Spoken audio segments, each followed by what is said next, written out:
Bang Christian, hari ini kita sangat berbahagia karena kita berkesempatan bertemu dengan Kang Sobari. Yeah. Terima kasih Kang Sobari. Akhirnya selama ini kan kita selalu ikuti tulisan-tulisannya Kang Sobari kan, kemudian pemikirannya. Hari ini kita bisa menyimak langsung dari Kang Sobari. Makasih. Kedatangan tamu yang luar biasa ini. Ya. Oke. Nah ini juga nih ada isu baru juga kebetulan nih kan, Gubernur DKI Jakarta Anies Baswedan ini hari ini dipanggil KPK. Nah, ini menarik juga ini. Ini setelah sekian lama Gubernur Anies sudah dipanggil berurusan dengan berbagai macam masalah ya. Kemudian akhirnya hari ini akhirnya dipanggil. Tanggapan dari Kang Sobari gimana?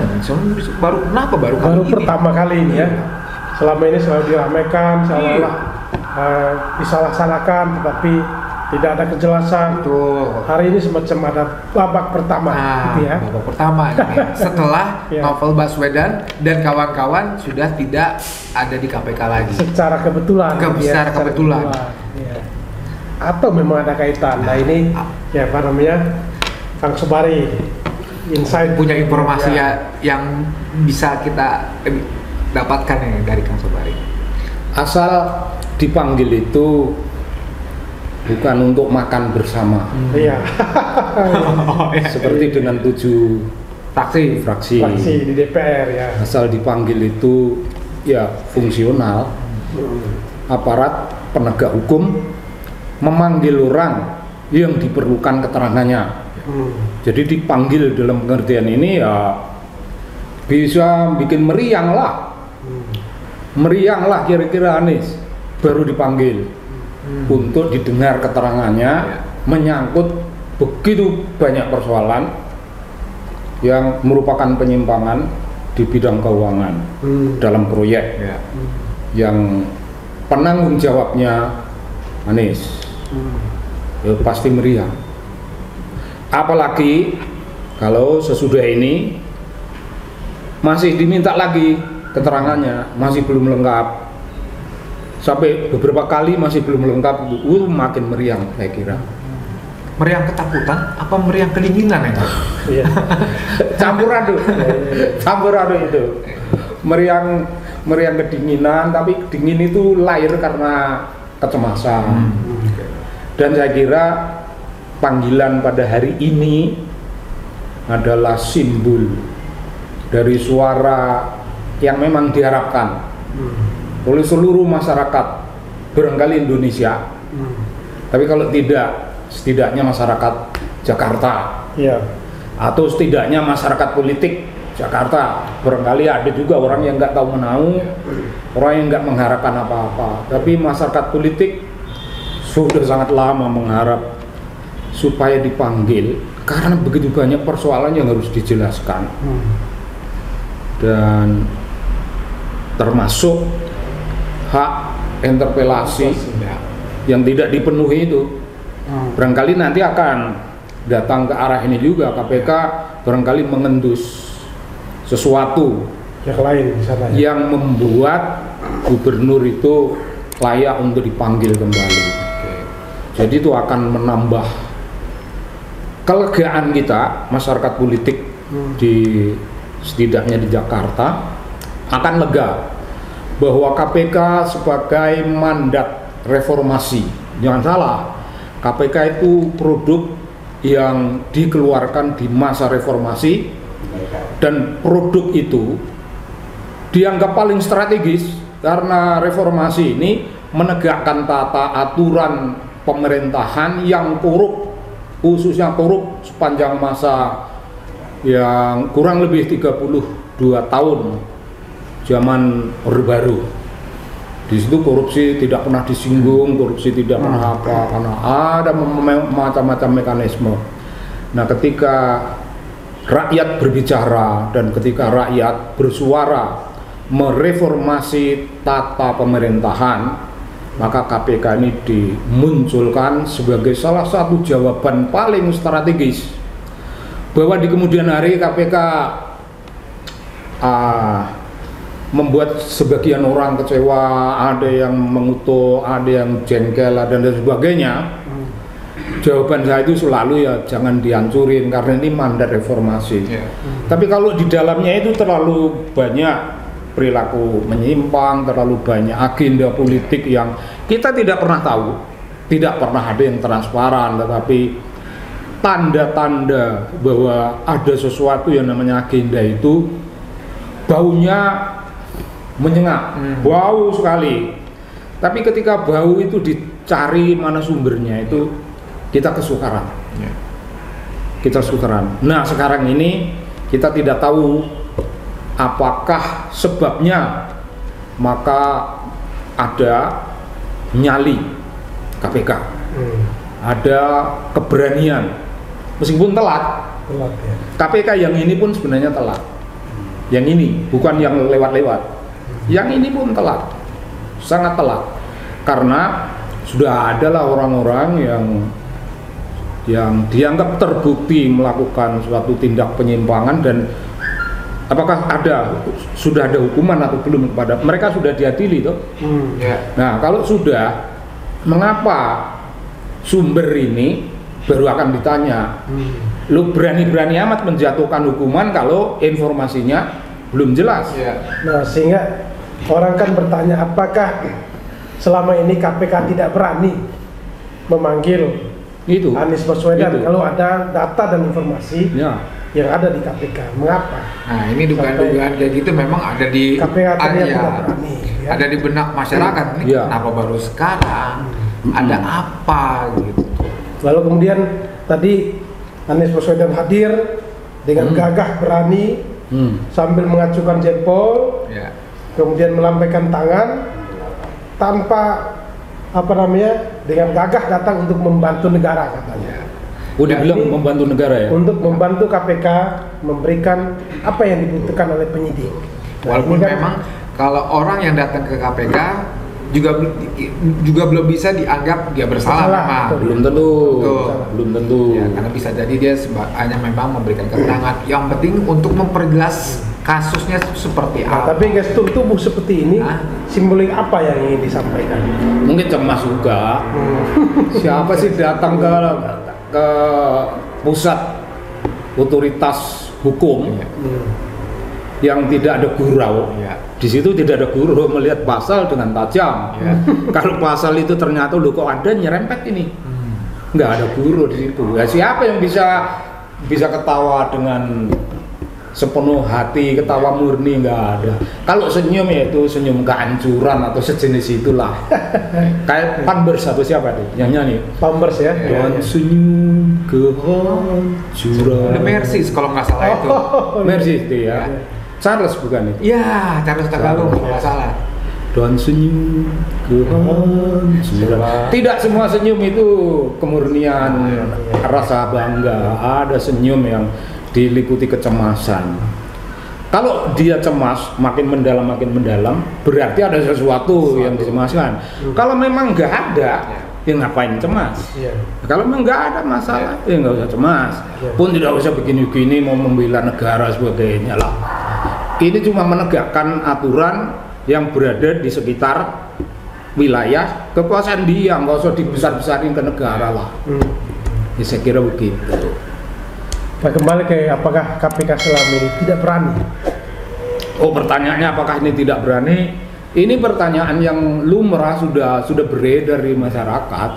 Baru kita agak sedikit formilkan di wawancara ini, tapi ini sebenarnya ini hanya ulangan dari pertanyaan-pertanyaan berapa tahun yang lampau.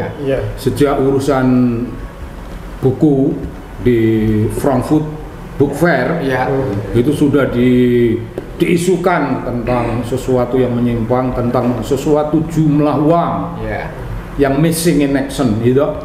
Tapi itu dianggap tidak. Di situ dulu ada novel gitu. Oh, novel Baswedan ya. Sekarang yang ada bukan novel tapi puisi. Puisi, jadi panggilan ini puitik. Memanggil apa adanya, Tidak perlu dengan tuduhan lebih dulu, tapi dengan pertanyaan, mengapa ini. Dan biasanya di KPK orang boleh berkelit, boleh berkelit, boleh menyangkal, boleh. Tapi 1000 kali menyangkal kalau KPK sudah punya catatan, itu namanya fakta hukum ini, bahwa sesuatu yang namanya penyimpangan itu sudah jelas, 1000 kali menggelegarkan sangkalan, 1 kali hukuman akan jalan. 1 kali aja, nggak usah 1000 kali, 1 kali lah, begitu. Jadi kita memang menunggu. Kita sebagai bagian dari masyarakat politik di Jakarta, mungkin kita disebut bagian dari kelompok warga masyarakat yang melek politik, melek hak-hak politik, melek tentang keadilan. Kita semua melek itu, melek tentang keadilan, perlunya ditegakkan. Kita melek hukum, mengapa keadilan ditegakkan begitu lama, sampai kita capek betul nunggu, dan baru tiba-tiba ada panggilan seperti ini, mengejutkan. Padahal orang di bidang sana itu berteriak, biar langit akan runtuh, hukum harus ditegakkan. Ini langit belum runtuh, masih lama gitu. Tapi hukum sudah ditegakkan. Jadi KPK jangan dibilang telat kalau gitu ya. Wong langit belum runtuh sudah ditegakkan, berarti tidak telat dia, ya kan? Jadi artinya masih ada episode selanjutnya. Oh, masih ada harapan, tapi setelah ini ya, barangkali ada episode berikut, babak selanjutnya buat next. Ya. Nah, itu apa kira-kira apa sih? Apakah kira-kira ini utak-atik Gatuknya seperti apa nih, Kang? Bukan utak-atik melihat situasi KPK. Kalau ini otak-atiknya data. Otak-atiknya political logic. Jadi hanya yang logical. Kalau sekarang ini jawaban belum tuntas, para penegak hukum belum begitu yakin bahwa dia bebas atau tidak bebas, belum yakin ini, masih ada pertanyaan. Next, mungkin akan dipanggil lagi, kenakan begini lagi, tanda stres, atau ganti gaya. Mungkin satu gaya dia, dia satu gaya. Nah itu, Bung. Jadi urusannya ketika kita berbicara tentang menegakkan keadilan, artinya menegakkan pasal-pasal hukum. Nah, hukum tidak selalu berbanding lurus, tidak selalu satu jalan dengan keadilan, tapi kalau kali ini pasal-pasal hukum itu menuju pada keadilan, maka kita yang hidup di rumah yang namanya rumah kebudayaan Nusantara, itu kebudayaan Nusantara adalah tempat di mana kearifan nenek moyang memberi pencerahan pada jiwa kita, tempat di mana tradisi nenek moyang tidak ada yang merusak jiwa kita, tradisi yang menghidupkan kita. Budaya Nusantara tempat di mana agama-agama dengan segenap ajaran, kemuliaan, keagungan menghidupi kita.